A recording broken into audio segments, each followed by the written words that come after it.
નમસ્કાર મિત્રો આજની વિડીયોમાં વાત કરીશું દેશ અને દુનિયાના સુપરફાસ્ટ સમાચારની। સૌપ્રથમ વાત કરીએ તો પેપર લીક મામલે યોગી સરકારે મોટી કાર્યવાહી કરી છે।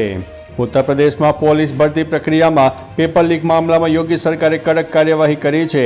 સરકારે આ મામલે ડીજી રેણુકા મિશ્રાને તેમના પદ પરથી બરખાસ્ત કર્યા છે।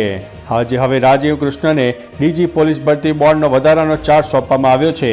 આ જવાબદારી ઉપરાંત તેઓ પોલીસ મહાનિર્દેશક અને યુપી પોલીસ ભરતી અને પ્રમોશન બોર્ડના અધ્યક્ષ પદની જવાબદારી પણ સંભાળશે। અન્ય મહત્વના સમાચારની વાત કરીએ તો જૂનાગઢ ખાતે શિવરાત્રિ મેળાનો પ્રારંભ। ભવનાથ તળેટીમાં શિવરાત્રિના મેળાનો પ્રારંભ થયો છે। તંત્રએ મેળાની તમામ તૈયારી કરી લીધી છે। આ મેળામાં દેશ અને વિદેશના લાખો શ્રદ્ધાળુઓ આવે છે। શિવરાત્રિએ નીકળતી નાગા સાધુઓની શાહી રવેડી મેળાનું મુખ્ય આકર્ષણ છે।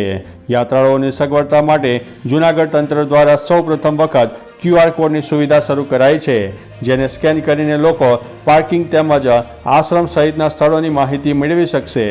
8 માર્ચ સુધી આ મેળો ચાલશે।